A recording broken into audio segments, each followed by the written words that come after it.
Training के दौरान लड़की को पीरियड आया। वो कपड़े बदलने जाना चाहती थी, पर माँ ने सबके सामने थप्पड़ मारा।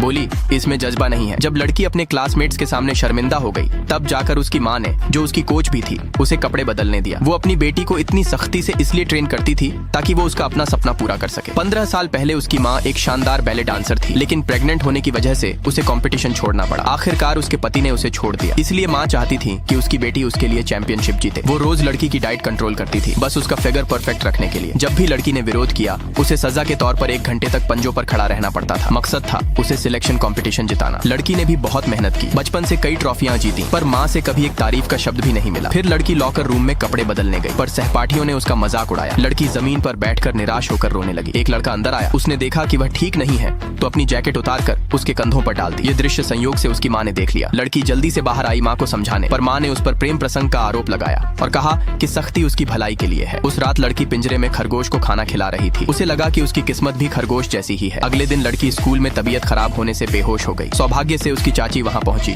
और उसे संभाल लिया। अस्पताल में होश आने पर चाची सूप लेकर आई और कहा कि अपना ख्याल रखना जरूरी है। लड़की बहुत भावुक हो गई। अस्पताल से छुट्टी के बाद लड़की स्कूल लौट आई। संयोग से उसने उस लड़के को देखा जिसने उस दिन उसकी मदद की थी। लड़की उसे जैकेट वापस करना चाहती थी, पर अचानक उसकी माँ फिर आ गई। घर लौटकर माँ ने उसे फिर सजा दी और चैंपियनशिप जीतने का वादा करवाया। अगले दिन लड़की ने भारी दबाव में प्रतिस्पर्धा की। नाजुक पल में उससे एक बड़ी गलती हो गई। अंत में लड़की सिर्फ दूसरे स्थान पर रही। उसकी माँ ने गुस्से में उसे दोष दिया। तभी वह लड़का भी अंदर आ गया। उसकी माँ को लगा कि उसी की वजह से गलती हुई। चाहे उसने कितना भी समझाया कि उनका कोई रिश्ता नहीं है, माँ ने यकीन नहीं किया। उसने लड़की को खूब डांटा और कहा कि वो सब उसकी भलाई के लिए कर रही है। आखिरकार लड़की डांट बर्दाश्त नहीं कर पाई। वह सीढ़ियों पर चढ़ी और इमरत से नीचे कूद गई। उसकी चाची ने पूरी ताकत से उसे पकड़ लिया, पर लड़की ने दुखी होकर इमरत से उसे जाने देने को कहा।